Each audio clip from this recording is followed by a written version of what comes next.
안녕하세요. 사연에 빠지다의 DJ 민영입니다. 오늘 사연자님은 세상이 이렇게 좁구나 라는 걸 새삼 다시 깨닫게 된 사건이 있었다는데요. 과연 어떤 사연인지 들어보겠습니다. 오늘도 두 가지 사연 준비되어 있는데요. 끝까지 들어주실 거죠? 그럼 오늘의 사연 함께 시작해 볼게요. 안녕하세요. 저는 이혼한 지 딱 1년이 지난 30대 이혼녀입니다. 저는 결혼 생활이 좀 힘들기는 했어도 제가 이혼까지 하게 될 줄은 꿈에도 몰랐어요. 남편과 살면서 이래저래 힘든 일은 많았어도 잘 참고 살다 보면 언젠가는 다른 부부들처럼 평범하게 살 수 있을 줄 알았거든요. 저와 남편은 결혼정보회사에서 소개로 만나 결혼했습니다. 사실 저는 30이 다 될 때까지 전혀 결혼 생활이 없었는데 어머니가 30 전에는 무조건 결혼해야 한다고 자꾸만 부추기시는 바람에 얼렁뚱땅 선을 봐서 결혼을 했어요. 물론 그렇다고 아무 남자라도 좋은 건 아니었어요. 남편과 다른 건 몰라도 조건은 잘 맞았거든요. 남편과 결혼한 이유는 제가 생각했던 남편감으로서 기준에 다 부합했기 때문이에요. 남편과 처음 만났을 때 30이 넘은 남자라고 하기엔 좀 순수해 보였어요. 남편은 자리에 앉자마자 쉬지 않고 본인의 부모님 이야기를 했어요. 부모님께서 부부 사이가 굉장히 좋으시대요. 그리고 말끝마다 본인은 부모님을 매우 존경한다고 했죠. 처음엔 그 모습이 굉장히 솔직하고 좋아 보였습니다. 부모님께서는 젊어서 형편이 좋지 않으셨는데도 언제나 주변에 힘든 사람이 있으면 외면하지 않고 물심양면으로 도와주셨어요. 제가 그런 모습을 보고 자라서 그런지 저도 부모님처럼 하루라도 빨리 가정을 이뤄서 화목하게 지내는 게 꿈이에요. 다른 건 몰라도 자식이 부모님을 공경하고 존경한다는 게 저로서는 새롭고 신선했습니다. 저는 그러질 못했거든요. 저희 부모님은 제가 어렸을 때부터 사이가 안 좋으셔서 매일 싸웠어요. 저랑 동생 앞에서도 서로를 매일 헐뜯고 미워했죠. 그런 모습을 보고 크다 보니 저는 부모님을 믿고 신뢰할 수 없었습니다. 원래 사람은 자신에게 없는 걸 부러워하잖아요. 저는 화목한 가정에서 자란 아이들이 항상 부러웠어요. 남편의 그런 순수한 모습이 좋았던 저는 어느새 남편에게 홀딱 넘어가 콩깍지가 씌이고 말았습니다. 남편은 만나면 만날수록 참 착한 사람이었어요. 저에게 잘하는 건 물론이고 제 주변 사람들까지 항상 챙겼죠. 저녁을 먹다가 맛있는 걸 먹으면 항상 포장해서 부모님께 갖다 드리라고 했어요. 그뿐만이 아니에요. 제가 친구들과 만나고 있으면 늦게라도 데리러 와서 친구들과 먹은 밥값을 계산하고 친구들 택시비까지 본인이 결제했습니다. 남편은 주변에 친구가 많았어요. 모임도 많고요. 저야 남편이 워낙 성격도 좋고 주변 사람들을 잘 챙기는 사람이니 당연한 일이라고 생각했습니다. 거기다가 남편이 참 대단했던 게 그렇게 친구가 많고 모임이 많아도 저와 만나는 동안 저에게 소홀했던 적이 없었어요. 옆에서 보니까 부모님에게도 참 잘하는 것 같더라고요. 남편의 그런 점을 보며 저는 참 많이 배웠어요. 저는 항상 저에게 소홀하고 관심 없는 부모님만 탓하며 미워하기만 했는데 남편을 보니 자식도 부모에게 살뜰하게 잘하면 자연스레 부모님도 자식을 믿고 챙겨주시는구나 싶더라고요. 물론 연애할 때는 남편의 그런 점이 좋았어요. 참 다정하고 남을 잘 챙기는 사람이구나 싶어서요. 그런데 결혼하고 보니 남편이 도가 지나쳐도 너무 지나치더군요.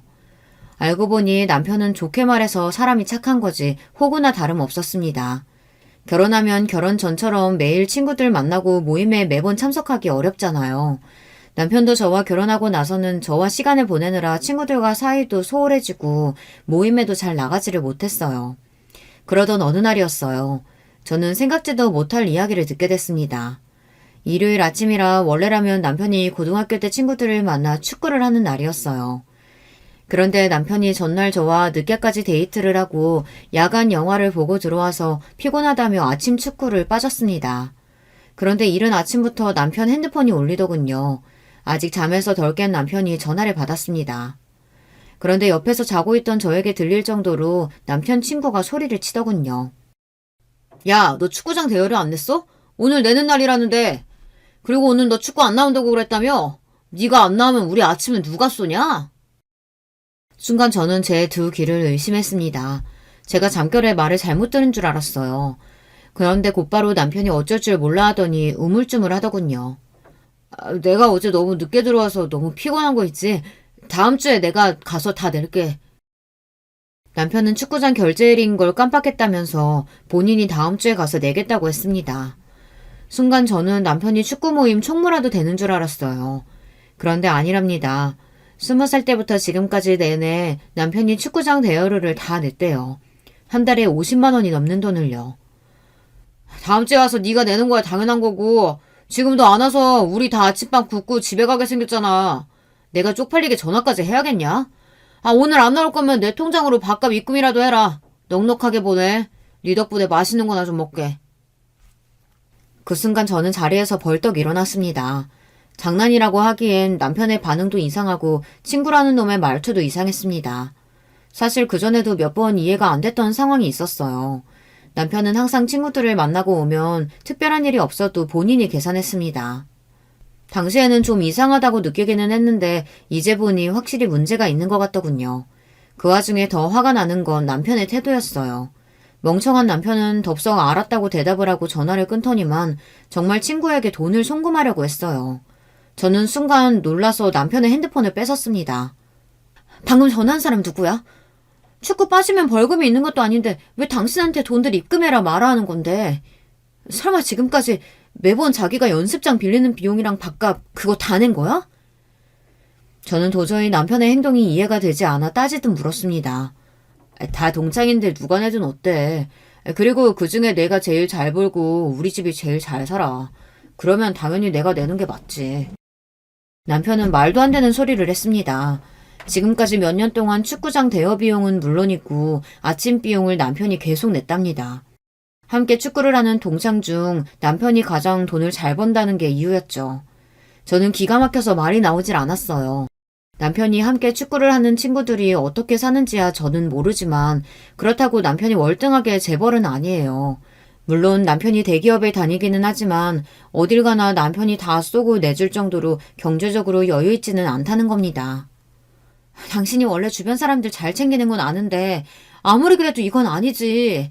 정말 축구 하루 빠졌다고 친구한테 돈을 보내기라도 하겠다는 거야? 그럼 어떡해. 내가 없어서 아침도 못 먹게 생겼다는데. 아침 먹을 돈이라도 보내줘야지. 그 순간 알겠더라고요. 남편이 아주 큰 착각에 빠졌다는 걸요. 저는 그대로 침대를 박차고 일어나 남편에게 당장 씻으라고 했습니다. 그리고 저도 외출 준비를 했어요.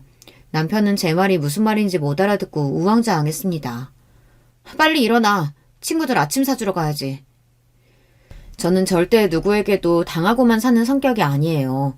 저는 원래 어려서부터 부모님께서 말씀하시길 바늘로 찔러도 피 한 방울 안 나게 생긴 독한 년이라는 말을 많이 듣고 자랐습니다. 그 정도로 부모님께도 지지 않고 고집을 부렸어요. 워낙 욕심이 많고 하고 싶은 게 많은 성격이라 갖고 싶은 게 있으면 어떻게든 갖고 동생에게도 절대 양보하지 않고 컸거든요. 그런 제가 남편 같은 사람과 결혼한 건 저와 다른 남편을 보고 많이 배우고 느꼈기 때문이에요. 그런데 이미 남편과 제가 한 배를 탄 이상 남편이 바보처럼 당하게만 보고 둘 수는 없었습니다. 저는 그날 남편과 함께 남편의 친구들을 만나러 갔습니다. 경기장에 제가 남편과 함께 나타나자 남편 친구들은 적잖이 놀란 것 같았어요. 겉으로는 재수씨가 웬일이냐며 반기는 척 했지만 그 표정 뒤로 불편해하는 게 분명하게 느껴졌죠. 거기다가 더 화가 나는 건 남편 말이 틀렸다는 겁니다. 친구들이 사정이 힘들어서 축구장 대여료도 남편이 내고 밥도 사는 거라고 했는데 전혀 그래 보이지 않았어요. 다들 한눈에 봐도 비싼 명품 시계를 차고 외제차를 타더군요. 그 모습을 보는데 순간 열불이 터져서 저도 모르게 얼굴이 빨개지더군요. 저는 일부러 더 밝은 척 웃으며 결혼하고 제대로 인사도 못했으니 오늘은 제가 맛있는 걸 사드리겠다고 하고 근처 식당으로 갔습니다. 남편은 정말 제가 본인 친구들에게 인사를 하려고 간 건 줄 알고 좋아했지만 저는 아니었어요. 조금이라도 제 심기를 건드리면 그 자리에서 다 깽판을 쳐버릴 생각이었죠. 그런데 역시나 제 생각이 맞았습니다. 남편과 함께 몇 년 동안 축구를 해왔다는 그 친구놈들은 진짜 친구가 아니었어요. 남편을 호구로 생각하고 있었습니다. 준석이 이 새끼는 진짜 복을 타고났다니까. 초등학교 때까지는 우리 집 지하에 살면서 여름에 물 차면 물퍼 나르고 겨울에는 매일 보일러 동파돼서 찜질방 가서 살더니만 고등학교 가자마자 이 새끼 아버지가 졸부되고 인생 피더니 장가도 돈 많은 처가 얻어서 갔잖아. 아, 너무 부럽다. 아침부터 남편에게 전화해대던 바로 그 친구놈이더군요. 알고 보니 남편이 어릴 때 그놈 집에서 새를 살았었는데 매일 본인이 무시하던 남편이 지금은 본인보다 훨씬 잘 됐으니 자격지심이 어마어마했어요. 거기다가 그 친구뿐 아니라 다른 친구들도 비슷했습니다. 재수씨 그거 알아요? 준석이 이 새끼 중학교 때 급식비 없어서 우리 집에서 자전거 타면서 신문 돌리고 그런 거. 그때 매일 다리에 힘 풀려서 슬쩍 건들기만 해도 넘어지고 진짜 찌질했었는데 지금은 남자 구실이나 하나 몰라. 도대체 뭐가 재미있는 건지 모르겠는데 남편 친구들은 신이 나서 낄낄거렸습니다. 더군다나 남편은 자기를 놀리는 말인 줄도 모르고 같이 따라서 웃었어요. 저는 남편의 옆구리를 쿡 찔렀습니다. 그런데도 눈치 없는 남편은 전혀 못 알아듣고 연신 호구짓을 하더군요. 너희 먹고 싶은 거 있으면 더 시켜. 오늘은 우리 와이프가 다 쏘는 거니까. 이래서 졸부는 상종 못한다니까. 이 새끼 아버지가 돈 좀 벌었다고 지금 좀 살만하다고 옛날 생각 못하고 나대는 것 좀 봐. 그래봤자 너희 아버지가 옛날에 남의 집 화장실 변기 고치고 하수구 뚫고 다니는 게 어디 가냐? 맞다. 너희 엄마는 우리 아버지 회사까지 찾아와서 보험 들라고 구걸하고 다니셨지? 순간 저는 너무 화가 나서 표정 관리가 되지 않았어요. 야야, 재수씨도 있는데 그런 소리 하면 어떡하냐? 재수씨 너무 기분 상하지 마세요. 우리가 준석이랑 어려서부터 너무 친해서 그런 거니까. 오늘은 재수씨가 쏘는 거니까 우리 그럼 메뉴 하나씩 다들 포장해서 가도 되죠? 그럼 우리 와이프 그런 거로 기분 안 상해. 다들 메뉴 하나씩들 포장해가. 그 순간 저는 그대로 자리를 박차고 일어났습니다. 도저히 그 자리에 그냥 있을 수가 없더라고요. 집안 사정이 힘들어서 그 어린 나이에 새벽부터 일어나서 신문 돌렸으면 대단한 일이지. 다들 친구라면서 그게 뭐가 웃기다고 낄낄거려요? 그런 친구한테 밥이나 얻어먹고 다니면서 도대체 누가 누구더러 찌질하다고 하는지 모르겠네. 재수씨, 무슨 말을 그렇게 해요? 우린 그냥 웃자고 하는 소린데. 안 그래, 준서가? 그래, 여보. 친구들은 그냥 웃자고 하는 소린데 왜 그래? 저는 남편 입에서 친구라는 소리가 나오자마자 너무 화가 나서 참지 못하고 그대로 식당을 나와버렸어요. 그러자 놀란 남편이 따라왔습니다. 따라 나온 남편이 저에게 왜 그러냐고 오히려 되묻는데 기가 막히더군요. 제가 바보가 아닙니다. 친구들끼리 서로 농담하고 장난하는 거랑 사람을 무시하고 깔아뭉개는 거랑 구분을 못하는 사람이 아니에요. 이 친구들은 지금까지 내내 남편을 호구로 알고 가지고 놀았던 겁니다. 문제는 남편도 마찬가지라는 겁니다. 남편은 친구들이 본인을 무시하고 가지고 노는 것도 모르고 바보 취급을 당하고 있는 건지 아니면 알면서도 친구들과 잘 지내기 위해 그냥 대충 참고 넘어가는 건지 알 수 없었지만 저는 참을 수가 없었습니다. 차에 올라탄 저를 따라온 남편은 바보 같은 얼굴로 저에게 왜 그러냐고 물었습니다. 저는 너무 답답해서 속이 터질 것만 같았어요. 웃기긴 도대체 뭐가 웃기다는 거야? 내 눈엔 당신이 호구짓 하는 거 다 보이는데 당신 앞으로도 계속 축구장 대여비 내고 밥값 내면서 저 인간들이랑 친구로 지내면 나 진짜 가만히 안 있을 거야. 그러니까 당장 축구부터 그만둬. 저도 어린애가 아니다 보니 남편처럼 착하고 순진한 사람 곁에는 항상 그런 점을 이용하려는 사람들이 꼬이기 마련이라는 거야 잘 알고 있었지만 오랫동안 알고 지내왔던 친구들이 남편에게 그랬다는 점에서 저는 적잖이 충격을 받았습니다. 특히나 그 이후 남편의 반응이 더 기가 막혔어요. 자기야말로 왜 이래? 내가 아무렇지 않다는데 당신이 친구들 앞에서 이렇게 화내고 나오면 내가 앞으로 곤란해지잖아. 순간 저는 기가 막혀서 말문이 다 막혔습니다. 호구짓 하는 걸 답답해서 도와줬더니만 남편은 오히려 저 때문에 본인이 곤란해졌다며 짜증 섞인 목소리로 말하더군요. 그러더니 한다는 말이 더 가관이었어요. 당신은 모르겠지만 저기 아내 친구들 어릴 때부터 서로 부모님까지 다 알고 지내는 친구들이야. 당신이 그렇게 화를 내고 나왔으니 내 친구들이 뭐라고 하겠어. 당장 들어가서 내 친구들한테 사과하고 밥값 개선하고 나와. 당신이 밥 산다고 데려와서 이러면 어떡해. 애들이 밥 사기 싫어서 일부러 그러는 줄 알 거 아니야. 남편은 제가 생각한 것보다 훨씬 더 호구였습니다. 지금까지 저렇게 바보처럼 살았으니 저런 거지 같은 애들한테 개무시나 당하며 살았던 거죠. 더군다나 더 실망스러웠던 건 저를 대하는 태도였습니다. 친구들 앞에서는 찍소리도 못하고 있더니만 오히려 저한테 화를 내더군요. 그 이후로 한동안 남편과 사이가 좋지 않았어요. 그전까지는 남편이 착하고 좋은 사람이라고 생각해서 남편의 생각을 존중해 준 거였는데 남편의 실상을 알고 보니 저도 남편에게 실망스럽더라고요.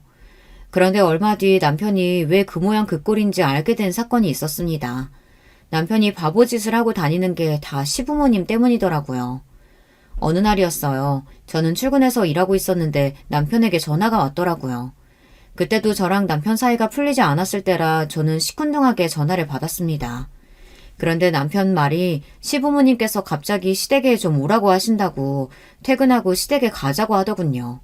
저는 너무 피곤해서 썩 내키지는 않았지만 시부모님이 직접 연락까지 하셨다고 하니 남편에게 그러자고 했습니다. 저와 남편은 퇴근하고 시댁으로 바로 갔어요. 그런데 집안 분위기가 심상치 않더군요. 시어머니는 뭔가 심기가 좋지 않으신지 주방에서 나오지도 않으셨고 시아버지만 저희를 반겨주셨어요. 저는 무슨 일인가 싶어 시아버지께 가볍게 인사하고 주방으로 들어갔습니다. 그런데 시어머니께서 표정이 영 좋지 않으시더라고요. 저는 아무래도 분위기가 이상해서 시어머니에게 무슨 일 있으시냐고 물었어요. 그러자 시어머니께서 너희 아버지 때문에 살 수가 없다고 하소연을 하시더군요. 알고 보니 저희가 오기 직전에 시부모님 두 분이 좀 다투신 것 같았어요. 다투신 이유가 그런데 저희와 관계가 있더라고요. 저녁 식사를 하려고 하는데 시아버지께서 대뜸 이상한 소리를 하셨어요. 준석이 너 대기업 다니니까 네 이름으로 대출 좀 받아줄 수 있지? 네가 내일 은행에 가서 대출 3천만 좀 받아서 나한테 좀 보내줘라. 내가 지금 당장 융통할 돈이 없어서 그런데 다음 달 말일이면 돈 나오니까 그때 갚아줘봐. 순간 저는 눈이 휘둥그레졌습니다. 아무리 가족이라도 그렇지 3천을 대출까지 받아서 빌려달라니요. 저는 당황해서 시아버지께 무슨 일이시냐고 물으려던 참이었는데 그 순간 시어머니께서 버럭 소리를 지르셨습니다. 이 인간아! 내가 그렇게 애들한테 말하지 말라고 말렸는데 결국은 하네. 준석아, 네 아버지 또 세탁소 하는 윤상이 아버님 도와주려고 하는 짓이니까 절대 대출 받아주지 마. 이 옆에 내가 어디 감히 남자들 하는 일에 간섭이야 간섭은? 윤상이 내가 남이야? 우리가 옛날에 그 집에서 얻어먹은 쌀이 얼만데 이 정도도 못 도와줘? 알고 보니 윤상이는 얼마 전 축구 모임에서 봤던 남편 친구더라고요.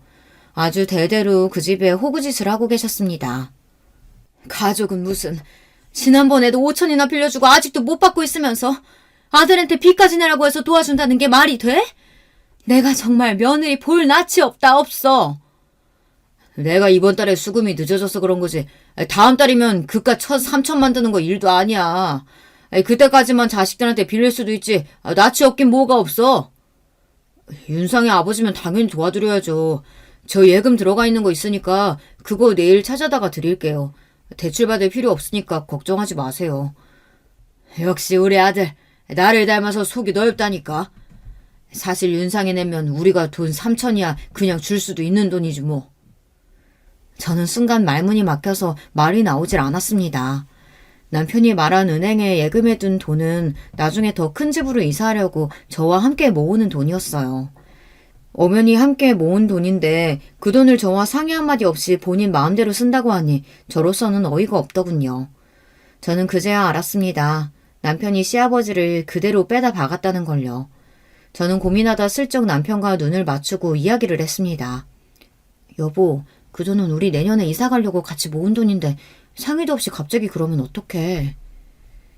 사실 제가 근무하던 직장이 2, 3년에 한 번씩 근무지를 이동해야 하는 일이라 결혼할 때 집을 전세로 구했어요. 거기다가 현재 사는 전셋집 주인이 내년에 직접 들어와서 살 예정이라 저희는 내년에 무조건 이사를 해야 해요. 더군다나 저희 부부가 내년에는 아이도 가질 계획도 하고 있어서 내년에 이사할 때는 집을 사서 가기로 했습니다. 그래서 조금 빠듯하더라도 월급의 7, 80%를 저축하고 있었습니다. 그런데 그런 중요한 돈을 남편이 저와 상의도 없이 멋대로 쓰겠다고 하니 기가 막히더군요. 그런 와중에 제 말이 거슬렸는지 시아버지께서 나서서 제게 언성을 높이시더군요. 어허, 새아기 너 그렇게 안 봤는데 시부모님 있는 앞에서 남편한테 일일이 토달고 그러냐? 너희 친정에서 그렇게 가르치든? 그리고 내가 언제 너희 돈 떼먹는다 그랬어? 다음 달이면 내가 준다고 했잖아. 결혼 전 남편은 분명 저에게 시부모님 두 분 사이가 워낙 좋다고 했어요. 남편의 할머니, 할아버지께서 돌아가시기 전까지 시어머니께서 모시고 살았는데 그때 시어머니께서 고생하신 게 고마워서 시아버지께서 시어머니에게 굉장히 잘하신다고 들었거든요. 그런데 막상 시아버지를 겪어보니 남편 말과는 달랐습니다. 시아버지는 저희 친정아버지보다 훨씬 더 고지식하고 남의 말은 아예 들을 생각도 안 했어요.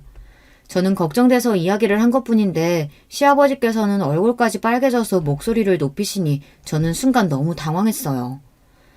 이 인간아, 이제 하다 며느리한테 소리까지 질러? 세아가 미안하다. 이 사람이 원래 친구들 일이라면 이렇게 난리를 친다. 준석이 너도 절대 네 아버지한테 돈 줄 생각하지 마. 이 옆에 내가 어디 며느리 앞에서 자꾸 소리를 질러? 당신이 이러니까 새아기 이제도 감히 시아버지 앞에서 자기가 잘났다고 떠드는 거 아니야. 새아기, 너 내 말 잘 들어라. 네가 아무리 잘났어도 우리 집 며느리로 들어온 이상 나는 여자가 집에서 큰 소리 내는 꼴은 절대 못 본다. 저는 순간 고리적 드라마를 보는 줄 알았어요. 시아버지께서 여자가 집에서 큰 소리를 내는 꼴이라고 하시는데 저도 모르게 코웃음이 절로 나오더군요. 반면 시어머니는 제게 다가와 미안하다고 연신 사과를 하셨어요. 그리고는 속이 타시는지 연거푸 찬물을 꿀꺽꿀꺽 삼키셨습니다. 저도 얼굴이 뜨겁기는 마찬가지였죠. 아무리 가족이라고 해도 시댁인데 서로 얼굴을 붉히며 돈 이야기를 주고받는 게 보통 일이 아니더라고요. 시어머니는 제가 돌아갈 때까지 연신 제 손을 붙잡으면서 부탁 아닌 부탁을 하셨어요. 새아가, 너라도 바짝 정신 차려야 한다. 준석이 제가 다른 건 나무랄 데가 하나도 없는데 자기 아비를 닮아서 저렇게 오지랖만 넓어. 아차 하면 있는 거 없는 거 다 남한테 퍼준다니까. 저는 애써 시어머니 앞에서는 알겠다고 하고 돌아왔지만 마치 목구멍에 음식이 걸리기라도 한 것처럼 답답했습니다. 시어머니 말씀이 남편이 어릴 때부터 그랬대요. 어릴 때는 집도 못 살았었는데 시어머니께서 어렵게 좋은 잠바나 운동화를 사서 입혀 학교에 보내면 그날로 학교 애들한테 뺏기고 왔답니다. 시어머니가 답답해서 그 친구네 집에 쫓아가 잠바랑 운동화를 내놓으라고 하면 준석이가 먼저 가지라고 줬는데 왜 도로 뺏어가느냐고 했대요.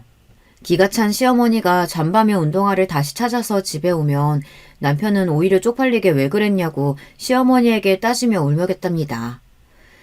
자기가 친하게 지내고 싶어서 맞춘 게 맞다고요. 저는 제 두 귀로 듣고도 남편을 이해할 수 없었어요. 얼마 전 보았던 남편 친구들이 했던 말이 맞았습니다. 남편은 찌질해도 너무 찌질했어요. 사실 시부모님은 남편이 고등학교에 가기 전까지도 굉장히 힘들게 사셨답니다. 시아버지는 손으로 할 수 있는 노동이라는 노동은 안 해본 게 없을 정도로 다 하셨고 시어머니도 남의 집에서 일도 하시고 보험이며 식당이며 안 해본 일이 없으시더라고요. 그러다가 시아버지께서 힘들게 모은 돈으로 사업을 시작하셨는데 그게 대박이 나서 몇 년 새 집도 사고 차도 사고 승승장구를 했답니다. 그런데 시어머니 말씀이 가족이며 친구들한테 돈만 안 뜯겼어도 지금보다는 훨씬 더 잘 살았을 거랍니다. 시아버지는 자기 핏줄만 챙기고 같이 사는 여자는 고생하든 말든 신경도 안 쓰는 전형적인 고지식한 할아버지였어요. 시아버지의 만행은 거기서 끝이 아니었어요. 시아버지는 정말로 남편에게 돈을 받아 윤상인지 뭔지 아는 남에게 줬습니다. 제가 남편과 싸우면서까지 말렸는데도 남편은 제 말을 들은 채도 안 했어요. 저는 순간 억울한 생각이 들었습니다. 남편에게 속았다는 느낌이 들었어요. 그로부터 얼마 뒤 제가 사람을 잘못 봐도 한참을 잘못 봤구나 싶었던 사건이 있었습니다.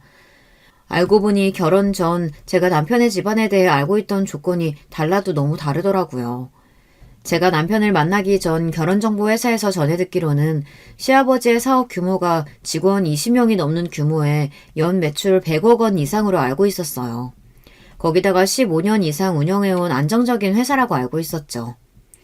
그런데 실상을 알고 보니 시아버지가 운영하는 제조회사 앞으로 빚이 어마어마하더라고요.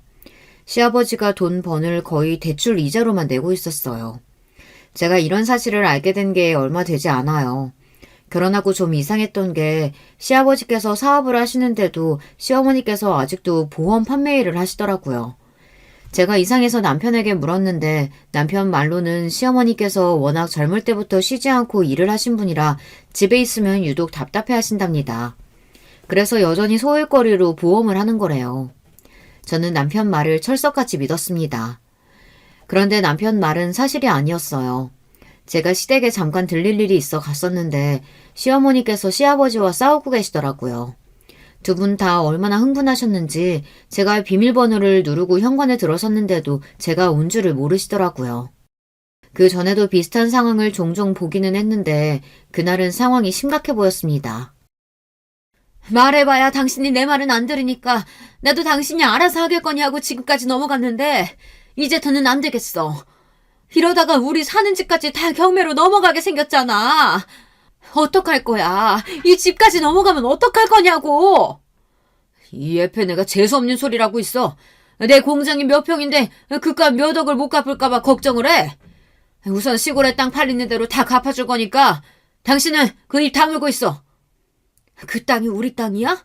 고모들이 알면 가만히 안 있을 텐데 어쩌려고 그래? 어허, 내가 우리 집 장남인데 누가 뭐라 그래?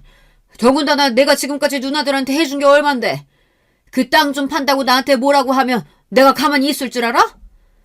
으이구, 평생 마누라한테는 생활비 10원 한 장 주지도 못하는 인간이 잘났다고 큰 소리는. 아휴, 내가 저 인간 때문에 제 명에 못 살지, 못 살아. 시부모님이 다투시는 소리를 듣다 저는 아무래도 들어가기 민망해서 그냥 그대로 시댁을 나와버렸습니다. 남편은 자기 부모님에 대해 제대로 모르는 게 확실했어요. 저런 모습을 보고도 본인 부모가 서로를 존중하고 위한다는 말이 나올지 모르겠습니다. 그날에서야 알았어요. 남편이 제게 한 말은 사실이 아니라는 걸요. 물론 결혼 전에는 시아버지 사업이 괜찮았을 수도 있어요. 하지만 지금은 아니었습니다. 더군다나 시어머니는 지금까지 살면서 시아버지에게 생활비 한 푼을 받아본 적이 없다고 하셨어요. 시어머니는 소일거리가 아니라 본인 생활비를 벌기 위해 보험 판매 일을 계속하고 계셨던 거죠. 저는 시어머니께서 화를 내며 하신 이야기 중 시댁 아파트가 경매에 넘어가게 생겼다는 말이 제일 신경 쓰였어요.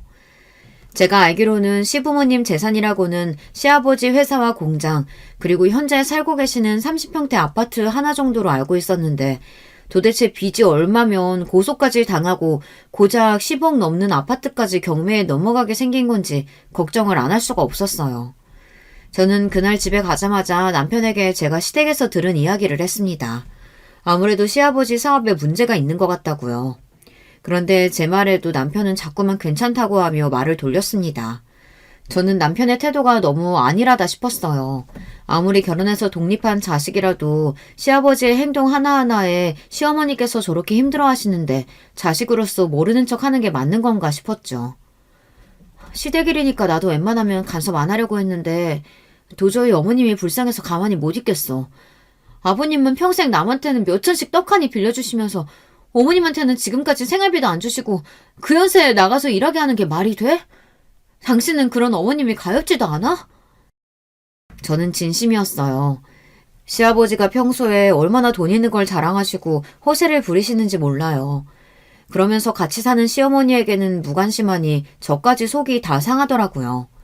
제 말에 남편은 순간 표정이 확 변했어요. 우리 엄마가 불쌍하긴 뭐가 불쌍해. 당신은 아버지 공장 가보고도 그런 소리가 나와? 엄마가 사업 해본 적이 없어서 잘 몰라서 괜히 불안해하는 건데 어차피 아버지가 다 알아서 하실 거니까 당신은 걱정할 거 없어. 사람이 소리소리 지르고 욕하는 것만 싸우는 것이 아니라는 걸 저는 남편과 살면서 처음 알았습니다. 남편이 차라리 인상을 쓰고 저에게 소리라도 질렀으면 좋겠어요. 그러면 저도 같이 화를 내고 싸울 수나 있으니까요.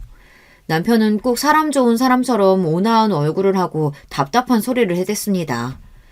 그런 얼굴을 보는 게 저는 천불이 나더라고요. 남편은 현실을 직시하지 못하고 자꾸만 제 앞에서 되지도 않는 자존심을 부렸습니다. 자기네 집은 전혀 문제가 없으니 걱정하지 말라는 소리만 했어요. 저는 아무래도 남편과 이야기를 해봐야 답이 나오지 않을 것 같아 이 답답한 마음을 해소하기 위해 시어머니와 둘이 따로 만났습니다. 시어머니에게는 둘이서만 데이트를 하자고 했어요. 저는 시어머니의 기분을 조금이나마 풀어드리고 싶어서 시어머니와 영화도 보고 맛집에도 갔습니다. 시어머니는 생각보다 너무 좋아하셨어요. 시어머니는 영화관에서 영화를 본 게 몇 년 만인지 생각도 안 난다고 하셨습니다. 저는 그런 시어머니가 신경 쓰여 앞으로는 저와 자주 보자고 했어요. 그래도 제 마음이 통했는지 시어머니께서 저를 편안해 하시는 것 같더라고요. 저는 이때다 싶어 슬쩍 며칠 전에 시댁에 갔다가 시부모님 두 분이 싸우고 계셔서 그냥 나왔다는 이야기를 꺼냈습니다. 그러자 시어머니께서 당황하시더라고요. 저는 무슨 일 있으시냐고 걱정돼서 엿듣는가라고 말씀드렸어요. 그러자 시어머니도 머뭇거리더니 결국은 이야기를 하시더라고요. 그런데 그 말에 놀랐습니다. 제 생각대로 시아버지의 사업에 문제가 있었어요. 얼마 전 시아버지 회사의 거래처들이 단체로 시아버지를 고소했답니다. 거래처마다 결제가 몇 억씩 밀려서 거래처들끼리 단합해서 시아버지를 고소했다더라고요. 그래서 그 돈을 거래처에게 제시한 시일 내에 갚지 않으면 시부모님이 사시는 아파트가 경매에 넘어갈지도 모른답니다. 저는 순간 놀라서 표정 관리가 되질 않았어요.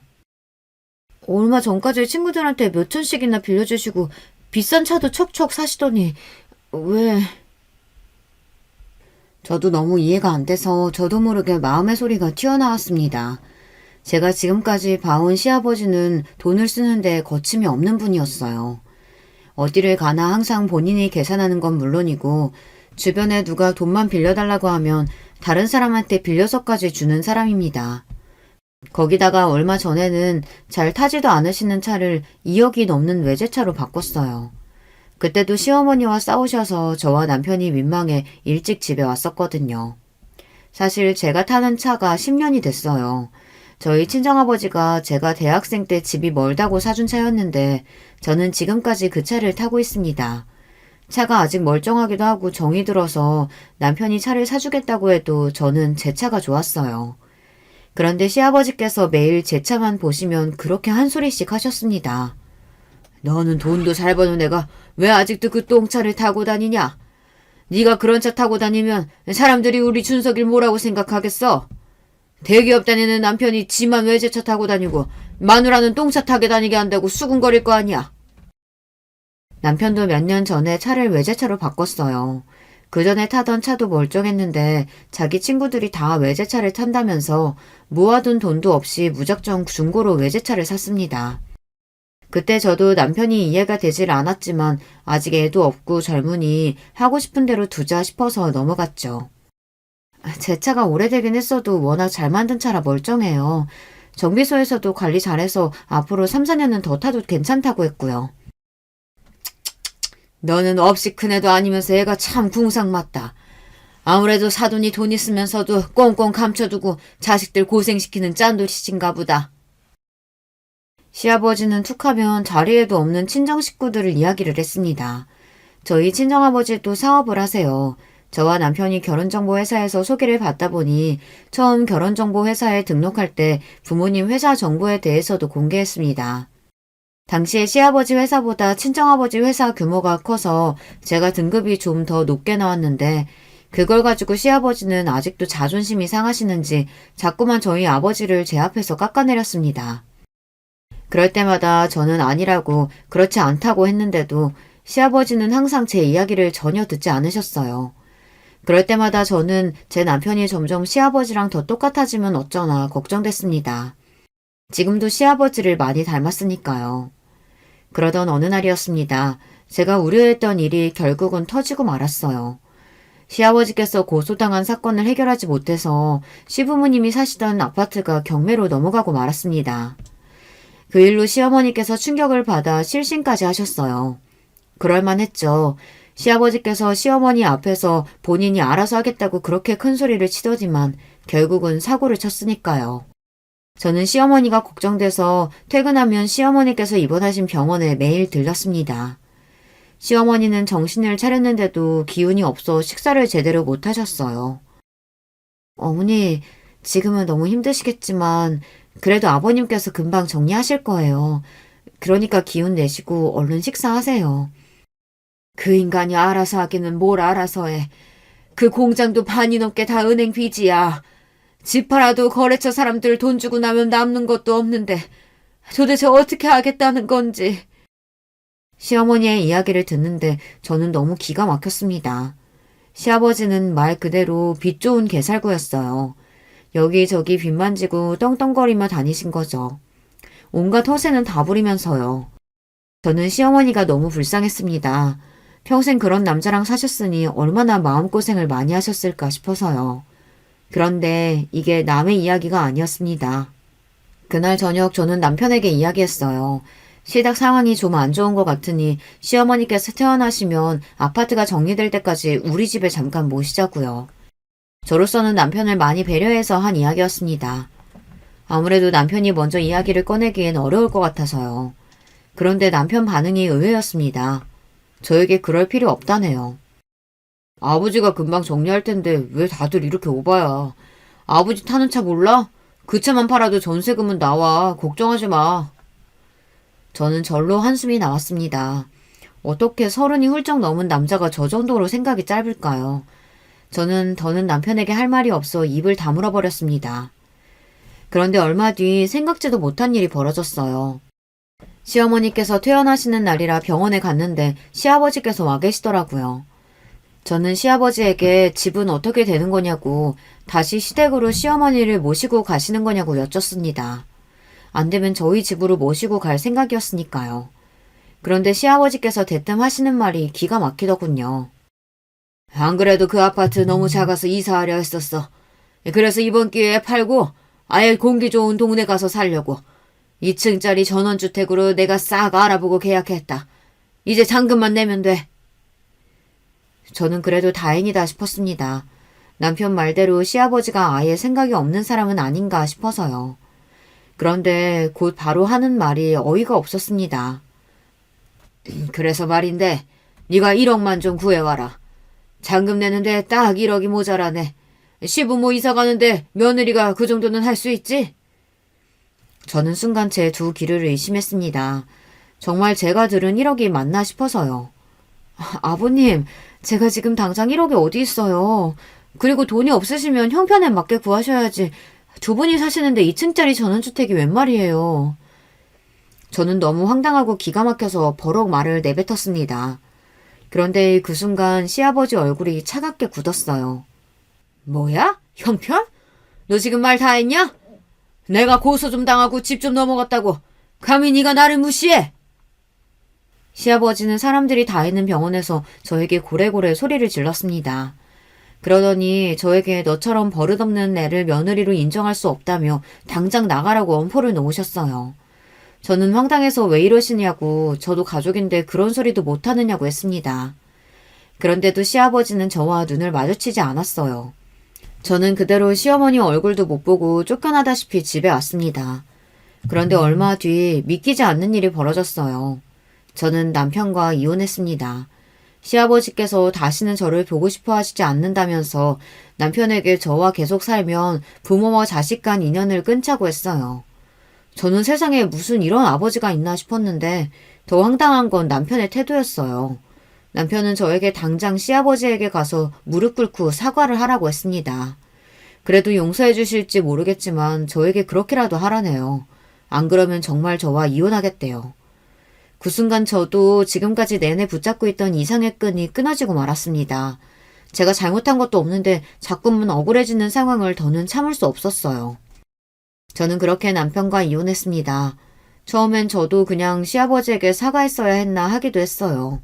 하지만 시간이 지날수록 차라리 잘 됐다 싶었습니다. 제가 주변에서 듣기로 시아버지의 사업이 결국은 부도가 났다고 하더라고요. 저는 그럴 줄 알았다 싶었습니다.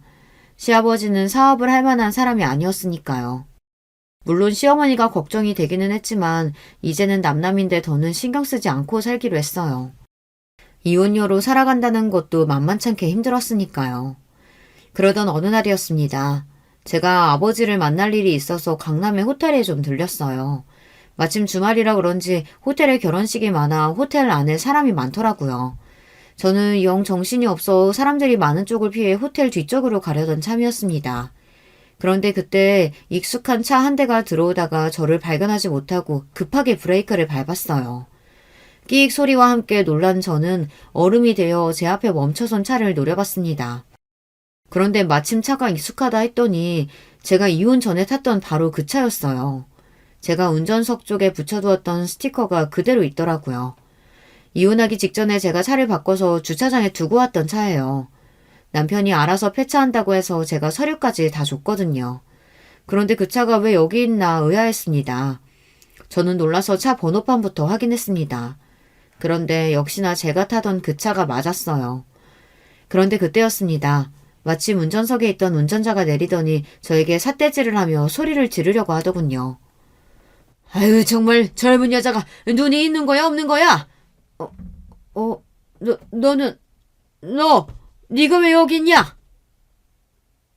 저더러는 구질구질한 똥차 팔아버리라고 그렇게 소리를 지르던 양반이 그 차를 타고 저를 노려보고 있더군요. 알고 보니 시아버지가 부도가 나면서 다 팔고 아무것도 없으니 제 차를 넘겨받아 타셨나 봐요. 저에게 맨날 그렇게 똥차라고 무시하던 그 차를 말이죠. 그러더니 더 웃긴 건 시아버지가 본인 팔짱을 끼시면서 저를 향해 다가와 기분 나쁘게 비웃었습니다. 너는 전부터 느낀 거지만 참 네 주제도 모르는구나. 1억도 없어서 이혼당한 거지 같은 년이 이런 고급 호텔도 다니고. 시아버지는 또 시작이었습니다. 본인이야말로 이제 가진 거 없는 빈털털이라는 거 뻔히 다 아는데 제 앞에서 그나마 있는 척이라도 하고 싶은 건지 꼴에 저를 무시하더군요. 아버님이야말로 사업 다 망했다면서 이런 고급 호텔엔 어떻게 오셨어요? 구걸이라도 하러 오셨어요? 뭐 구걸? 내가 구걸 같은 걸 왜 해? 나도 여기 커피 마시러 왔다. 저도 웬만하면 다 늙어서 쭈글거리는 노인네 속까지 긁고 싶지는 않았지만 아무래도 시아버지 하는 꼴이 기가 막혀서 참을 수가 없었습니다. 자기 아들 이혼까지 시켜놓고 아직도 자기 잘못을 모르고 있는 꼴이 우스웠어요. 저는 시아버지와 똑같은 자세로 팔짱을 끼고 가늘어진 눈매로 비웃으며 시아버지를 쏘아봤습니다. 그러고는 참고 있던 말을 시원하게 뱉어버렸어요. 나는 또 제가 버린 똥차 타고 다니시길래 많이 힘드신가 보다 했죠. 사실은 이 호텔 저희 아버지 거예요. 그러니까 이제라도 아셨으면 우리 호텔에서 꺼져줄래요? 저는 그 순간을 아직도 잊지 못합니다. 쭉 찢어진 사악한 시아버지의 눈매가 바들바들 떨리던 그 모습을요. 뭐야? 이거 어디서 구랄치고 있어? 내가 분명 너희 아비 하던 사업 다 접고 시골 내려갔다는 얘기 들었는데. 시아버지는 제가 분명 눈동자까지 세차게 흔들리는 모습을 보았는데도 끝까지 안 그런 척 저에게 거짓말을 하고 있다고 물어붙였습니다. 그때였어요.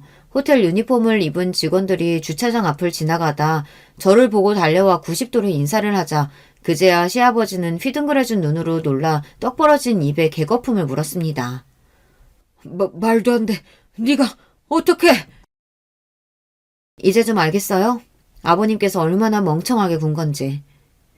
사실은 이랬습니다. 친정아버지께서 제가 이혼을 준비하던 당시에 하던 사업을 모두 다 정리하신 건 맞아요. 지금까지 일하느라 너무 힘들어서 지쳤다고 혼자라도 시골에 내려가 살고 싶다고 하셨거든요. 그런데 친정어머니 생각은 달랐어요. 시골에는 절대 내려가고 싶지 않다고 하셨죠. 그래서 두 분이 또 피 터지게 싸우셨어요. 당시에 저는 제 상황만으로도 힘들어서 부모님 일에는 신경 쓸 겨를이 없었습니다. 제가 부모님보다 먼저 이혼을 했으니까요. 그런데 신기하게도 부모님께서 제가 이혼한다는 이야기를 하자마자 꽤 충격을 받으셨어요. 부모님은 워낙 제가 말이 없다 보니 항상 제가 알아서 잘 사는 건 줄 알았는데 결혼하고 몇 년 동안 제가 혼자 마음고생을 했다는 걸 아시고는 굉장히 속상해 하셨어요. 그러고는 아버지께서 중요한 결정을 내리셨습니다. 저를 혼자 둘 수 없다며 사업을 모두 정리한 돈으로 호텔을 인수했어요. 저에게 물려주시겠다고요. 사실 저도 잘 기억이 나지 않지만 제가 어릴 때 부모님과 처음이자 마지막으로 해외여행을 갔을 때 제가 바다나 놀이동산보다 호텔을 더 좋아했대요. 그러면서 나중에 크면 호텔에 살고 싶다고 했답니다.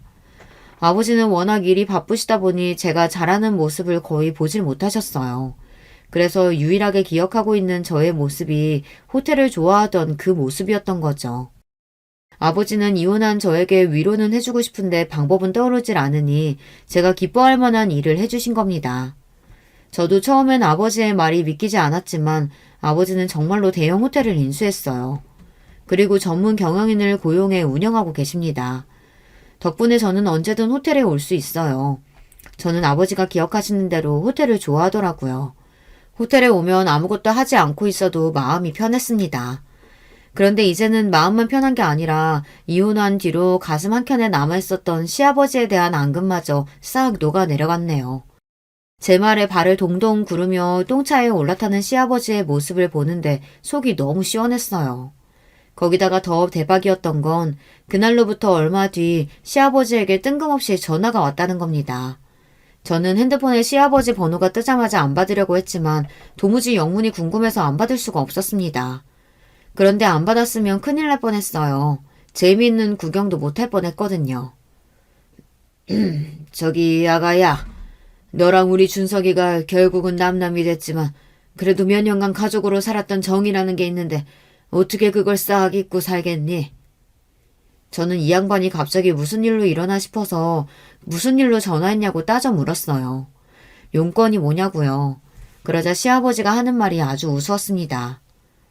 그래서 말인데 내가 이번에 칠순이잖아. 너희 호텔에서 잔치 좀 싸게 할 수 없을까 해서 연락을 좀 했는데 말이지. 정말 뻔뻔해도 어쩜 저렇게 낯이 두꺼울까요? 저는 순간 너무 기가 차서 웃음이 다 튀어나왔습니다. 역시 참 대단하시네요. 제가 누구 때문에 이혼했는데 염치도 없이. 가족이라는 게 원래 다 싸우기도 하고 화해도 하고 그러는 거 아니겠니? 네가 조금만 너그러운 마음으로 좀 이해해주면. 제가 너무 짜증이 나서 너그러운 마음 같은 소리하고 있네 라고 소리를 지르려던 그때 핸드폰 너머로 익숙한 목소리가 들렸습니다. 바로 전 시어머니였어요. 이 인간이 전화하지 말라니까 화장실에까지 숨어서 전화를 하네. 얘 아가, 전화 빨리 끊어라. 아무래도 이 인간 노망났나 보다. 전 시어머니의 목소리가 들리더니 전화는 끊어졌습니다. 시어머니는 여전하셨어요. 못난 시아버지 때문에 여전히 고생이 많으셨죠. 남편과 안 좋게 이혼했어도 가끔은 시어머니가 떠오르곤 했어요. 남편이나 시아버지야 지긋지긋했지만 시어머니에게는 감사한 일도 많았으니까요. 오랜만에 시어머니의 목소리를 들어서 그런지 순간 저도 모르게 추억에 잠기고 말았습니다. 심지어 아무리 이혼은 했어도 전 시아버지 칠순이라는데 아버지 호텔에 이야기해서 할인이라도 좀 해줄까 하는 생각까지 들더라고요. 제가 생각해도 어이가 없었어요. 호구 사기꾼이랑 몇 년을 살더니만 저까지 호구가 됐나 싶었죠. 인생이라는 게 참 이렇습니다. 이혼만 하면 남편이고 시댁이고 다 잊고 속 시원하게 살아야지 싶었는데 이혼한 지가 언젠데 아직도 시아버지니 남편이니 신경이 쓰이더라고요. 저도 이 정도면 병이에요, 병. 여러분께서 저에게 정신 똑바로 차리라고 단호하게 한 소리 좀 해주세요. 댓글 달아주시면 제가 하나하나 다 읽고 정신 바짝 차리겠습니다. 지금까지 저의 이야기 들어주셔서 감사해요. 여러분의 가정에는 항상 즐거운 일만 가득하시길 바라겠습니다. 여러분, 두 번째 사연 시작하기 전에 좋아요, 구독 꼭 눌러주실 거죠? 그럼 두 번째 사연 바로 시작합니다. 안녕하세요. 저는 서울 변두리에 거주하고 있는 기혼 여성입니다. 매일 애청하고 있는 사연에 빠지다. 특히나 재미있는 사연을 들을 때면 저도 한 번쯤 제 얘기를 신청해보고 싶었는데 바로 오늘 하게 됐네요. 저는 연애 시절부터 워낙 남편하고 성격도 제법 잘 맞고 대화도 잘 통했기 때문에 그의 모친 되시는 제 시어머니께서 설마하니 그렇게 독특하신 분일 줄은 몰랐어요. 결혼 생각이 있어서 시어머니께 처음 인사를 드리러 갔을 때였는데요. 당연히 시어머니께서도 당신의 며느리가 될 저에게 궁금하실 게 많을 거잖아요. 그래서 무슨 질문들을 하시려나 싶어서 긴장과 기대가 많이 됐었죠. 그런데 제게 건네신 첫 번째 질문은 이거였어요. 뭐시겠니? 전문대학교라고요? 우리나라에 그런 허접한 곳도 참나. 세상에나 대학이랍시고 존재를 하고 있었단 말이에요? 네, 그러실 만도 하죠. 이름이 잘 알려진 대학은 아니니까요. 저도 고등학교 3학년 때 처음 이 대학을 알았던 것 같아요. 그렇구나. 아가씨는 사람이 참 특이하네. 어쩜 그런 곳을 나와가지고서는 대학을 나온 사람이라고 주변에 말을 당당하게 하고 살 수가 있었을까. 우리 혜진이는 우리나라 사람이라면 모르는 사람이 아무도 없는 유명한 대학교를 나와서요. 내가 이름 모를 전문대 나부랭이 쪽에는 영 지식이 없으니까 아가씨가 이해를 해줘요. 참 혜진이는 내 딸이에요. 네, 익히 들었습니다. 사실 통화도 한번 한 적 있어요. 목소리가 아주 차분하시더라고요. 아유, 사람 볼 줄 아네. 우리 혜진이가 차분하고 성실하고 우직하고 바르게 타고나는 거 따지면 아우 한도 끝도 없어요. 아, 가방끈이 용마땅치 않아서 잘난 사람 얘기는 혹시 듣기 불편한 거 아니죠? 제가 떨떠름하게 아니라며 고개를 저어드렸는데 그 후로 시어머니께서는 고삐 풀리신 것 마냥 저에게 오만 이야기를 다 늘어놓으시는 분으로 빠르게 변모하셨어요. 그래서 제가요 두고두고 후회를 했죠. 첫 단추를 잘 꿰써야 했는데 어리 빠져서는 어영부영 순간을 모면하려고 대충 맞장구를 쳐드렸더니 시어머니께서 저를 편하게 보셔도 너무 편하게 보시고 행동을 하셨거든요. 시어머니께서 꼭 언급하시는 대학 이야기가 있는데요. 배경 설명을 드리자면 우선 저는 경기도에 있는 전문대를 나왔어요. 제 남편은 서울 소재의 4년제 대학을 나왔는데 어지간히 대학에 관심 있지 않은 다음에야 그 대학 이름을 정확히 모르시는 분들이 더 많을 것이에요. 이런 저희 부부와는 다르게 국내 최고라고 할 수 있는 간판 명문대 3곳 중에 한 곳을 나온 사람이 있었으니 바로 제 시누이였어요. 남편보다 3살 어리고 저보다는 2살 어린 제 시누이는 고려대학교에서 경영학을 전공했습니다. 명문대 다니는 시누이는 시어머니의 가장 큰 자랑이었다고 하네요. 우리 혜진이가 따로 과외 한 번을 안 받고 혼자서 고려대를 들어간 거야. 재수, 삼수, 사수를 해서 들어가는 사람들이 수두룩 빽빽한 고려대학교에 집안에 별다른 도움 하나 안 받고 혼자 힘으로 한 방에 들어갔으니 아우, 대학은 최초 합격이 있고 추가 합격이 있는데 우리 혜진이는 세상에나 추가가 아니라 바로 1차에 붙어버린 독보적이고 뛰어난 입학생이었지. 아, 그렇군요. 역시 아가씨 대단하신 것 같아요. 그런데요, 어머님. 기쁘게 말씀하시는 와중에 죄송하지만 제가 그 얘기를 벌써 4번째 듣고 있거든요. 뭐? 내가 이미 이 얘기를 했었다고? 내가 언제? 혜진이가 입학하자마자 인기 많았다는 얘기만 했지 최초 합격했다는 얘기 안 했잖아. 아니요, 하셨어요. 첫 학기에 아가씨가 학점 잘 받아오셨다는 그런 얘기도 저한테 진작 하셨었고요. 그러니? 근데 너는 공부도 잘 못했던 애가 왜 이런 데서는 기억력이 좋고 난리야? 끼케야 전문대 출신이. 우리 혜진이 얘기 좀 더 하고 싶은데 네가 초를 딱 쳐버리니까 내가 김이 빠지네. 예, 넌 앞으로 분위기 좀 읽어야겠다. 학교 다닐 때 교과서 안 읽던 솜씨를 이런 식으로 발휘하면 네 시어머니인 내가 난감해져. 아주 황당한 말씀을 나름의 언어 유희랍시고 하시던 시어머니 앞에서 저는 어이가 없었죠. 사람이 너무 당황하면 말문부터 막힌다는 것을 저는 시어머니를 통해서 처음 알게 됐던 것 같아요. 항상 말씀마다 우리 혜진이를 달고 사셔서 왜 저렇게 딸 사랑이 지극하신 것인지 의문이었는데 시누이가 명문대에 떡하니 합격했던 시기에 비밀이 담겨 있었더라고요. 저에게 왕래하는 시어머니는 계시지만 시아버지는 계시다고 할 수가 없었는데 그 이유가 시부모님께서는 이혼을 하셨습니다. 저하고 연애할 때 남편이 종종 그런 얘기를 했었어요. 자기는 나중에 결혼하고 아이 낳고 가정을 꾸리고 나면 무조건 처자식에게만 충성하면서 집중하는 가장이 되고 말 것이라고요.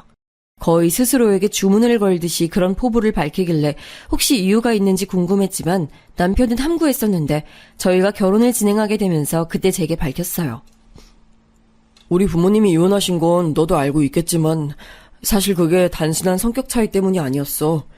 아버지께서는 내가 중학생이던 때부터 상습적으로 바람을 피우셨어. 그 때문에 엄마는 스트레스를 너무 많이 받으셔서 한 번은 길에서 쓰러지신 적도 있을 정도였어. 그게 정말이야? 아니, 어떻게 바람을 피워대셨으면 상습적이었다고 하는 거야? 듣기만 해도 속이 갑갑해진다. 차라리 진작에 이혼을 하시지. 엄마는 사춘기였던 우리 남매한테 부모의 이혼이라는 납품을 남겨주고 싶지 않으셨다고 해. 게다가 외갓집이 많이 고지식한 분위기의 집안이거든. 그런 데서 자라오신 엄마로선 이혼이 너무나도 큰 벽처럼 느껴지셨을 거야. 아버지께서 돈을 잘 벌어다 주시는 것도 아니었고 자식들에게 다정한 분도 아니셔서 엄마 혼자서 너무나도 큰 짐을 짊어지신 채 10년 가까이 인내하셨어. 난 그래서 아버지만 생각하면 화가 나고 엄마만 생각하면 그 곁을 보필해드리지 못했던 내 자신에 대해 화가 나서 너무 죄송한 마음이 들어. 저는 상견례장 그리고 결혼식장에서 딱 2차례 시아버지를 뵀는데요. 외모만 보면 너무 멀쩡하고 풍채가 좋으셔서 상습적으로 질 나쁜 바람을 피우신 분 같아 보이지 않았기에 속으로 살짝 소름이 돋았어요. 역시 사람은 겉만 봐선 모르는 법이더라고요. 시아버지께서는 생산직에 몸을 담고 계셨으나 바람을 피웠던 상대들은 거의 학습지 교사, 간호사, 대학 교수 등이었다고 합니다. 시아버지께는 타고난 공부머리 같은 게 있었는데 옛날에 집안 형편상 대학 진학을 하실 수 없었다고 해요. 그래서 당신이 채우지 못한 학업적인 열망을 바람 피우는 상대를 통해 혹시 채우고 계셨던 걸까 하는 묘한 짐작이 섰습니다. 아무튼 거의 성불하실 기세로 해탈하며 살고 계셨던 시어머니께서는 이제 좀 바람이 잦아들었나 싶으셔서 내심 시아버지의 개과천선을 기대하셨던 때가 있었던 모양이에요. 그러나 기대를 가지고 계셨던 시어머니께 돌아온 건 시아버지의 더 처절한 배신이었죠. 다시는 한눈을 안 팔 것처럼 다 해놓으시고는 시어머니의 생신 직전에 다른 여자와 바닷가에 놀러 가셨고 그게 딱 들통이 났다고 합니다. 저는 결혼 후에 어쩌다가 시어머니를 통해 그 당시의 소감을 들을 수 있었어요. 텔레비전에서 바닷가 여행이 나오고 있었는데 그걸 보신 시어머니께서 갑자기 이를 갈면서 그때 얘기를 줄줄 늘어놓으셨거든요. 내가 그 망할 연구원인지 나발인지 아는 여자하고 바닷가 나들이 갔다는 걸 안 순간 머리 뚜껑이 확 열려버렸지. 지난 세월 참던 목까지 얹어져서 뚜껑이 열리다 못해 아주 박살이 나버렸어. 당장에 귀싸대기 후려치고 이혼서류 내밀었는데 그 나쁜 인간이 아무렇지도 않게 이혼서류에 대고 자기 지장을 찍더라. 어머니께 미안하다는 사과 한마디도 없이요? 아, 세상에 얼마나 참담하셨을지 저로서는 감히 짐작도 안 가요. 사과는 개뿔. 그 태연자약하게 지장 찍는 걸 보고 내가 그대로 주저앉았지. 망신스러워서 확 그냥 그만 살아버릴까 이런 생각마저 들던 때 우리 혜진이가 나라에서 최고로 쳐주는 명문대에 합격을 해버린 거야 뭐야. 응? 아유, 이런 효녀가 다 있어. 그 나쁜 인간 그 시간부로 미련을 두지 않게 됐지. 아유, 우리 최고 효녀 혜진이가 고려대학교에 다니게 됐는데 그따위 이혼 알게 뭐야. 시어머니께서는 언제가 됐든 시누이의 대학 합격 순간만 회상하면 너무 기뻐서 눈물이 다 고이실 지경인 듯 했습니다. 깔끔하게 시부모님은 갈라서셨지만 시누이가 들고 온 명문대학교 합격증을 통해 삶의 원동력을 되찾으신 시어머니와는 다르게 막상 이혼이 성립되자 시아버지께서는 태도를 바꾸어 은근하게 재결합 의사를 비춰오셨다고 들었어요. 화장실 갈 때와 나올 때가 사람 마음이 다르다고 하더니 그런 모양이었나 봅니다. 진짜로 이혼을 해버리자 시아버지께서는 아쉬운 기분이 드셨던 거였죠. 상견례장에서도 결혼식장에서도 저는 그런 기운을 살짝 느꼈어요. 시아버지께서 재결합을 요구하고 계신다는 느낌이 들었죠. 하지만 시어머니께서는 무척 도도하셨습니다. 고려대학교 다니는 우리 딸이 지 아빠는 싫고 지 엄마만 좋다고 하는데 내가 왜 당신하고 살아줘야 돼? 그동안 저지른 죄값으로 집 두고 꺼졌으면 영원히 꺼져 있을 것이지. 그만 기웃거려. 우리 혜진이 곧 졸업하고 취업하면 나 호강시켜준다고 했으니까 여기에 꼽사리 낄 생각 추호도 말고. 도도하게 구실 수 있었던 이유, 방패 역시도 시누이였죠. 그러니까 시어머니께는 부모의 불화를 학창시절에 겪으면서도 혼자 기특하게 공부를 잘해서 명문대학교에 입학하고 당신의 길을 탄탄하게 살려준 시누이라는 존재가 세상에서 유일무이한 구원투수였던 셈이에요. 그리고 시아버지께서는 고등학교까지 나오셨지만 시어머니께서는 중학교 졸업이 최종 학력이셨답니다.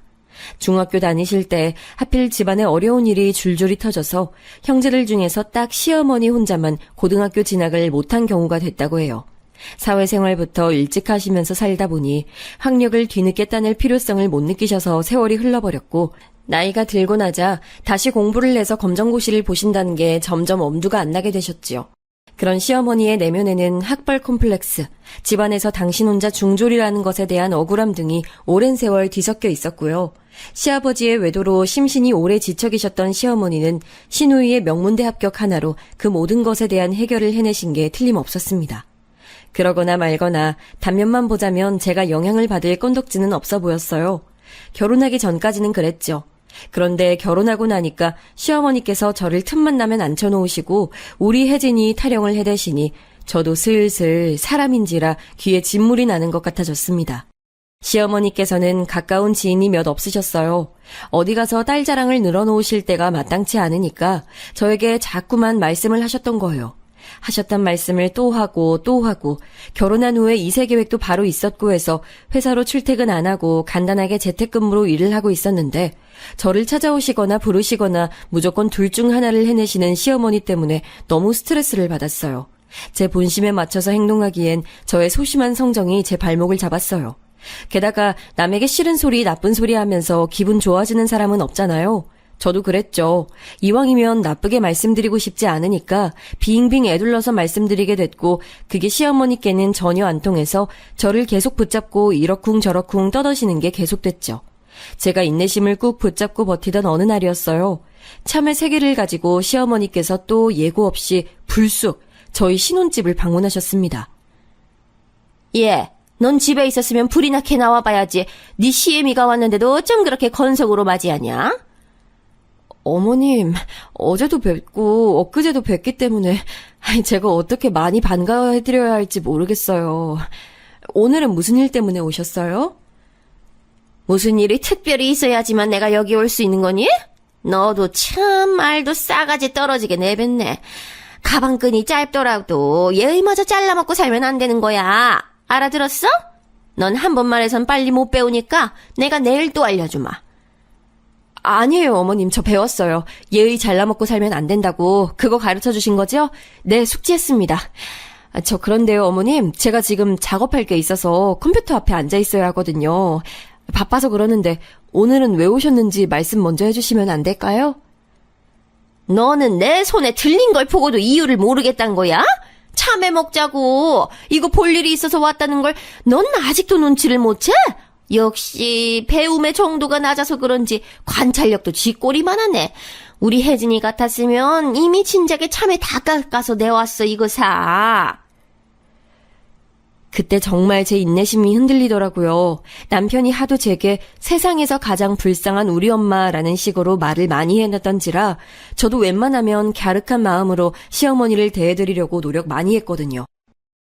시아버 때문에 가슴앓이를 하고 사셨다는 것이 같은 여자로서도 너무 측은하고 가슴 아프기도 했고요.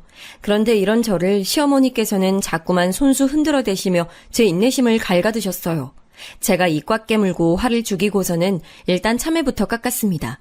얼른 깎아드리고 저는 컴퓨터 앞으로 갈 생각이었어요. 속으로는 다 드시면 가겠지 싶었네요.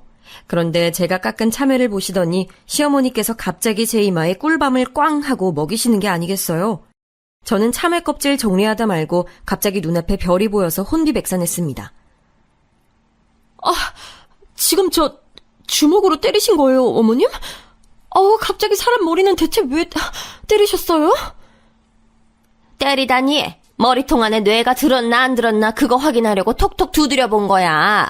수박이 잘 익었나 안 익었나 보려면 겉을 두드려 봐야 하잖니. 그런 맥락이야.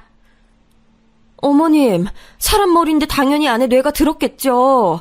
저 학교 다닐 때 선생님한테 말고는 한 번도 머리 이렇게 맞아본 적 없는데 솔직히 아픈 것보다도 너무 심정이 복잡해요.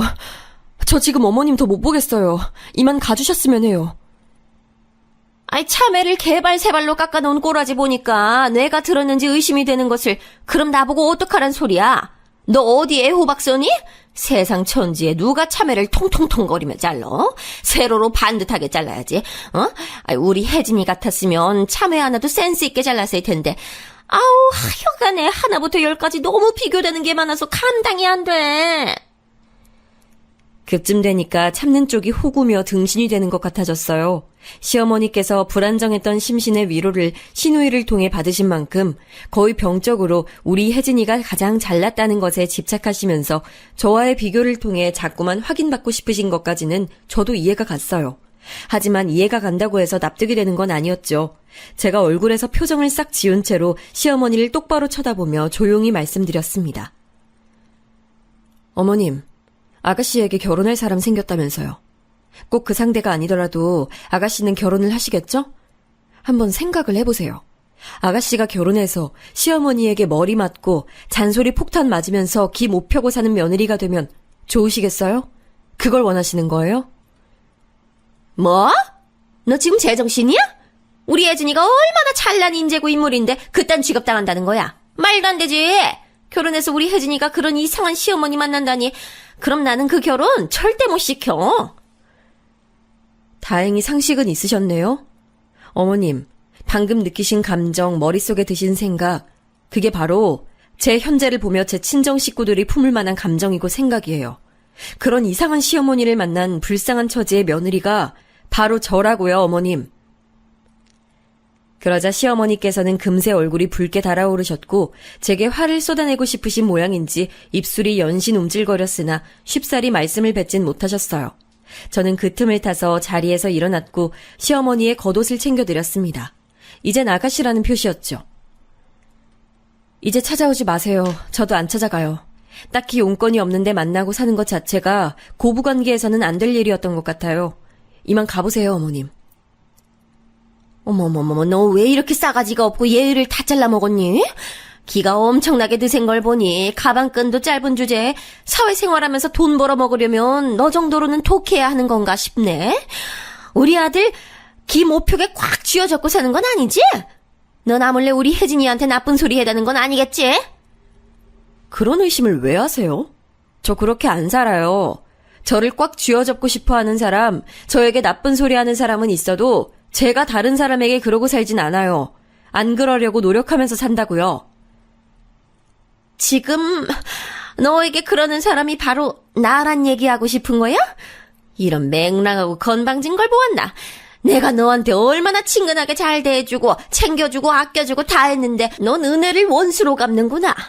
너 같은 무식한 며느리를 내가 드리는 게 아니었는데 아우 원통하다 원통해. 원통하게 해드려서 죄송해요, 어머님. 제가 멀린 못 나가요. 알아서 살펴가세요. 말씀드렸다시피 제가 지금 좀 바빠서요. 어머님은 저보다 유식하고 은혜 베푸시는 분이니까 이해하시죠? 제가 일부러 사근사근하게 말씀드렸더니 제대로 약이 오르셨는지 시어머니께서는 길길이 날뛰시면서 저희 집을 나가버리셨어요. 나가시면서도 저에 대한 욕을 계속 중얼거리시더군요. 제법 대범하게 배짱을 부리며 시어머니를 상대하고 또 물리쳐냈으나 저는 다리에 힘이 풀려서 거실에 한참을 주저앉아 있어야 했어요. 왜 기어이 사람 입에서 직설적이게 모진 말이 나오게 만드신 것인지 시어머니가 원망스러웠죠. 그리고 그날 남편이 퇴근했을 때 저는 아뿔싸 싶었습니다. 제가 이런저런 상념에 빠져있느라 잠시 간과하고 말했던 거예요. 시어머니께서 당연히 당신의 아들인 제 남편에게 전화를 거셔서 미주알 고주알 다 떠드셨을 거라는 사실을 말이죠. 저를 보는 남편의 눈빛에서 저는 실망 혹은 슬픔 같은 기색을 느낄 수 있었어요. 시어머니께서 저를 대단하게 묘사해 놓으신 게 틀림없었어요. 평소라면 아무리 회사에서 힘든 일이 있었어도 제게 환한 미소부터 지어주는 사람이 바로 남편이었는데 미소는커녕 깊은 한숨을 푹푹 내쉬면서 옷방으로 들어가더군요. 그래서 저는 남편이 제게 안 좋은 소리를 늘어놓기 전에 제가 먼저 선수 쳐버리기로 했죠. 오빠, 나 이제 더 이상 안 되겠어. 어머님 때문에 나 진짜 미쳐버릴 것 같아. 아가씨 얘기를 나한테 하시는 것까진 내가 그렇다 치고 들어드리겠는데 그러시면서 은근하게 자꾸만 나를 깎아내리시는 것 같다는 느낌을 내가 지울 수가 없단 말이야. 나보고 전문대 출신이라고 지칭하시는 것 자체가 난 기분이 좀 상한다고. 그래도 내가 꾹 참아왔건만 오늘 무슨 일이 있었는지 알아? 나 어머님께 머리 맞았어. 세게 맞아서 순간적으로 눈앞에 별이 다 보이더라. 뭐라고? 머리를 맞았다고? 너 그거 진짜야? 아니 사람 머리를 때리긴 왜 때려? 그럼 내가 거짓말하겠어?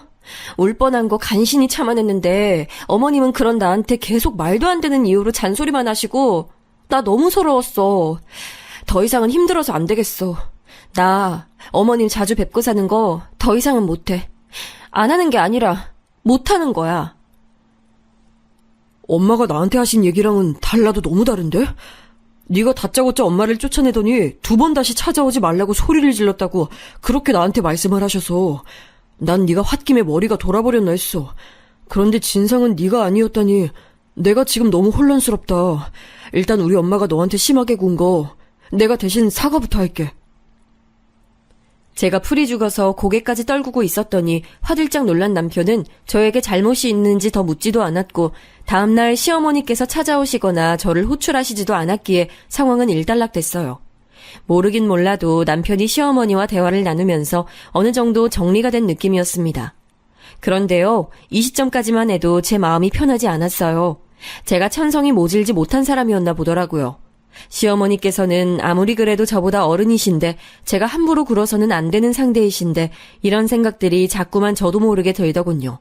남을 향해 하고 싶은 말 다 쏟아내고 사는 사람들이 참 대단하다는 생각 또한 들었습니다. 저는 시어머니께 꼬박 반년을 시달리다가 그거 한번 쏟아낸 것만으로도 심장이 벌렁거리고 제가 큰 잘못을 저지른 건 아닐까 싶어서 며칠간은 잠도 설쳤는데 평소에 다 쏟아내고 사는 사람들은 타고난 담력이라는 게 엄청 큰 거구나 싶었네요. 그리고 얼마 뒤 시누이가 결혼을 하게 됐어요. 생각보다 엄청 이르게 결혼이 추진됐죠. 이유가 뭐였는고 하니 시누이의 결혼 상대, 즉 저의 시매부 될 사람이 조건이 아주 좋았더라고요. 나이 적당하고 인물도 그만하면 훤칠했고 무엇보다 서울대를 나와서 대기업에 재직 중이었죠. 저는 결혼 전부터 제가 잘 겪어보지 못했으나 시누이가 되게 평범하고 무난하고 좀 조용한 스타일이라고 생각을 해왔는데요. 이 결혼의 성사가 무척 만족스러운 모양이었는지 아주 입이 찢어지게 행복한 웃음을 흘리고 다니더라고요. 그렇게 활발한 사람인 줄을 그때 처음 알았네요. 너무 격양되어 있던 탓이었을까요?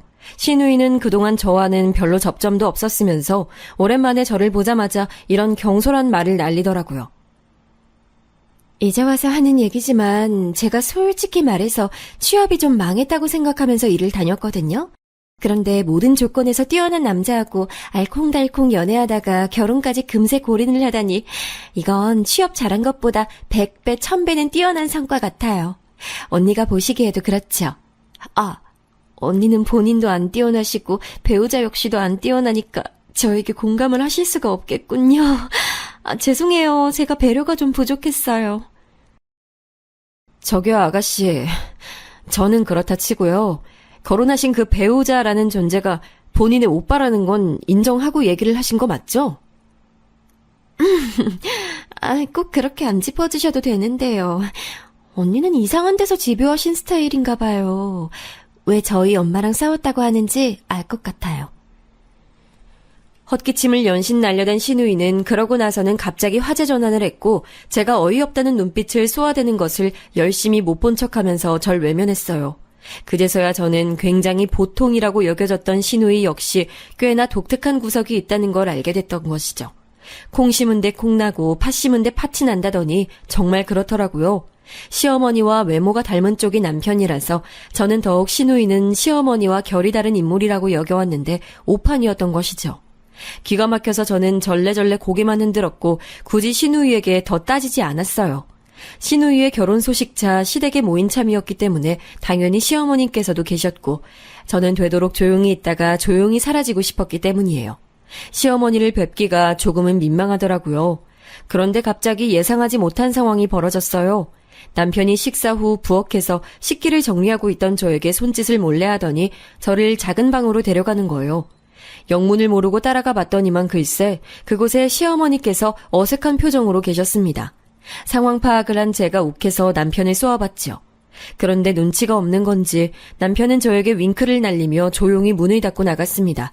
시어머니와 화해의 장을 마련해 준 거예요. 진짜 미치겠더라고요.